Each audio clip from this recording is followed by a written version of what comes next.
Okay, let's unpack this.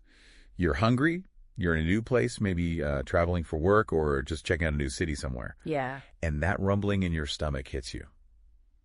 You need to order food in English. Right. It's that moment, isn't it? So many people face it. Seems simple, point at the menu, get food, but doing it smoothly in English, understanding the little things. It adds a layer of complexity. Exactly. Maybe even a bit of stress. Totally. Yeah.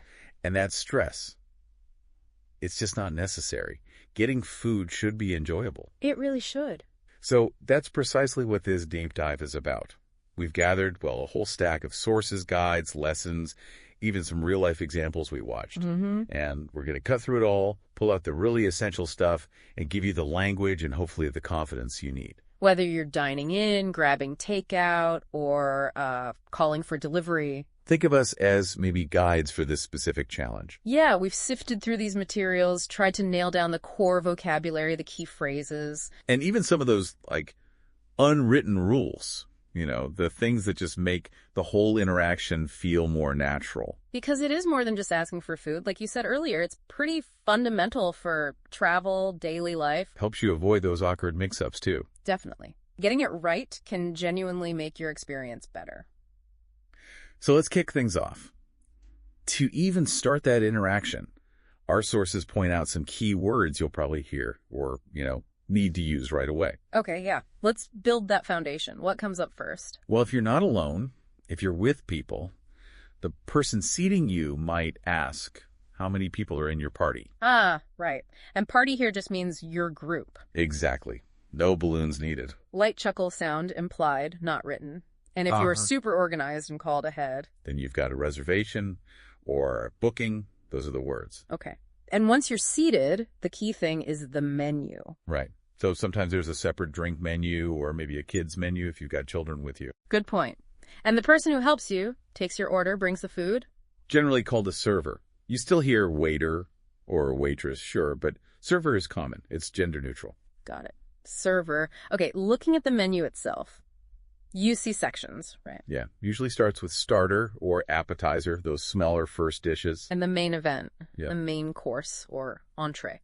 Hang on. Quick note there from the sources entree. Be a little careful. Oh, how so? In the UK and some other places apparently, entree can actually mean the starter. Really? Yeah. But in the US and Canada, it's the main course. Wow, okay.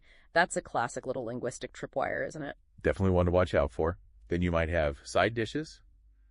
Fries, salad, veggies. And hopefully dessert. Can't forget dessert. And each of these stages is called a course, like a 3-course meal. Makes sense. And when it's all over... You need the bill or the check. Same thing, different words. Bill or check. Got it. And then there's the whole tipping thing. All right, we'll get deeper into that. But yeah, tip or maybe a service charge that's already added. Key terms. Beyond the meal structure itself, the sources really stress knowing terms for, dietary needs. Oh, absolutely vital. Knowing words like vegetarian, vegan, gluten-free. Kosher, halal, even organic. It lets you communicate really important requirements clearly. Health reasons, ethical reasons. Yeah, you need that vocabulary. And even for something basic like water. Right. Tap water or still water for the regular stuff. Versus sparkling water if you want bubbles. Okay, so we've got some basic words. We've arrived. How do we actually get settled? How do we get that table? Sources cover this pretty well. If you did plan ahead, made that reservation, the standard phrase is pretty straightforward. I would like to make a booking. Or, I'd like to make a reservation for a party of number at time on day. Simple, clear, gets the job done. But often, you just walk in. Happens all the time. In that case, like we said, the server might ask you, how many people are in your party? You just tell them the number. Or you could ask them first, right? Something like, do you have availability for a party of number? Yeah, sources suggest that can feel a bit more, proactive. And sometimes they might ask where you want to sit. Could happen. Smoking or non-smoking, though, that's less common now, or maybe indoors or outdoors if they have patio seating. Okay, so you're seated. They should bring menus. If not. A simple, polite, can I see the menu, please? Or could we have the menu? Works fine. And what if they hover? Like they come back too quickly? Don't feel pressured. It's totally okay to say, we need a few more minutes, please. Perfectly normal. Buys you that crucial thinking time. Which brings us to, the main event. Yeah. actually placing the order. And this is where our sources showed a surprising amount of variety. It's not just one way to do it. No, definitely not. There's a whole range, from really formal to super casual. And if your choice kind of depends on the place, right? The vibe, how polite you want to sound. Exactly. So at the very top end, like fancy restaurant, you might use or hear, may I have? May I have the chicken Caesar salad? Very polite, almost formal. Then you've got the really common safe bet phrases. These work almost anywhere. Like, I'd like or I would like. Yep. And could I have or could I get? Those are super versatile, polite, clear. Your go-to options, really. And we saw those pop up in the real-life examples, didn't we? That Bob the Canadian guy. Yeah. He used I would like to order for his pizza pickup. And could I have for his sub sandwich. And getting donuts, he used could I get. So yeah, those are definitely natural, everyday phrases. Then slightly more casual, but still very, very common. Can I have or can I get? Right. Lots of sources mention those. Good for relaxed spots. And then there are the ones you often use after you've looked at the menu and made up your mind. Like, I'll have or I'll take. Exactly. I'll get or I'll try. Bob used I'll have the teen burger in one clip. It signals, okay, decision made. Then even more casual, maybe in a pub or a really laid-back cafe. You might hear stuff like, I'll go with, or let's go with, or I've decided to go with. Sounds a bit more conversational, like you're thinking out loud. Now, the sources did flag the very casual end of the spectrum, like gimme or give me. Yeah. Be careful with those. Definitely. They basically mean I want, and can sound abrupt, even rude, if you're not careful. So use with caution. Extreme caution. Maybe only if you know the person or the vibe is incredibly informal and friendly. One source literally said you have to read the room. That read the room advice seems pretty key for a lot of this. It's not just what you say. It's how and when. Context matters. And then there's the super direct way. Just the item name. Yeah, like in fast food, or if the place is slammed, just burger, please. Or maybe the pasta sounds good. Efficient. Sometimes preferred by busy staff, apparently. Speeds things up. Okay, lots of ways to ask for food. What about drinks? Do they usually ask first? Often, yeah. Would you like to start with a drink? Is pretty standard. And asking is simple. Can I have a glass of water? Yep. Or if you want wine, could I see the wine list? And if they offer you a taste of the wine. And you like it, it's just, yes, that's fine, or that tastes good, works. Simple. How about structuring the order if you're having multiple courses? Do you say it all at once? You can, or you can signal it, like, for starter, I'll have the soup. And for the main course, I'd like the fish. Exactly. Helps the server organize it. What if you're just stuck? Menu's huge, everything looks interesting. Ask for help. That's what the server's there for. Our sources recommend phrases like, what do you recommend? Or what are the specialties? Or what are today's specials? Yeah, or what is the soup of the day? Use their expertise. Good tip. And if you want a wine recommendation for your food? What wine goes well with this? Or maybe, what wine matches this dish? All right, this covers the standard stuff. But what about specific needs, like allergies? That feels super important to get right. Absolutely crucial. The sources really hammered this point home. You need to be able to ask about ingredients. Like, does this dish contain nuts or something? Exactly. Or check if it fits your diet. Is this dish vegetarian? Is this vegan? Is this kosher? And if you have a known allergy, a serious one. You have to state it clearly and up front. I'm allergic to shellfish, for example. And tell them before you order. Yes. Yeah. Critically important, so they can guide you to safe choices and elude the kitchen. Don't wait until the food arrives. Can you ask for changes to a dish? Like swapping things out? Generally, yes, within reason. Ask about substitutions. Can I have salad instead of fries? Or could I substitute the mushrooms with peppers on the pizza? Precisely. Most places are accommodating if it's a simple swap. What about getting recommendations based on what you can't eat? Also a good strategy. I can't eat gluten. Which dishes would you recommend? Puts the responsibility on them to suggest safe options. Customizing seems common too, right? Like how you want your steak cooked. Yeah, they'll often ask, how would you like your steak cooked? Rare, medium, well done. Same for eggs sometimes. And you can usually ask to tweak toppings, like on that pizza example. Within limits, usually, yeah. Could I get that without onions? Okay, what if you're ordering for someone else at the table, or you want to share? Simple ways to phrase that. For her, she'll have the pasta. Or, for him, he'd like the burger. And for sharing. We'll share the appetizer, and you might need to ask for extra plates. Could we get 2 small plates, please? Makes sense. Now, ordering food to go or takeaway, that's a bit different. It is. If you're there in person, ordering at the counter. Usually just add to go please or for takeaway please at the end of your order. Simple enough. But ordering over the phone, that has more steps. Right. First, you got to know who delivers, find the number. Call them up, place the order, which means giving your name, address, phone number. Confirming everything is right. Then wait for it and pay the delivery person. Probably add a small tip there, too. That Bob the Canadian example actually showed a phone order, right?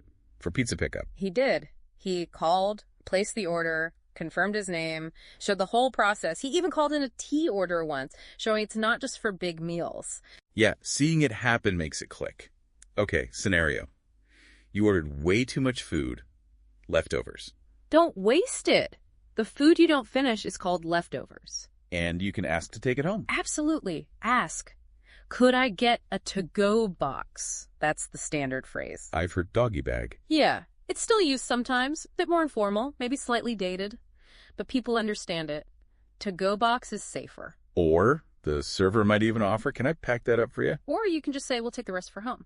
Okay, hopefully everything goes smoothly, but, sometimes it doesn't. Troubleshooting. An essential skill. And the sources gave some good, polite phrases for this. Like, what if your food arrives cold? Or it's not cooked right? Get the server's attention politely, excuse me. Then state the problem clearly but calmly. My soup is cold, could you please warm it up? Or, my steak is undercooked, could you send this back? Be specific about the issue. Yes.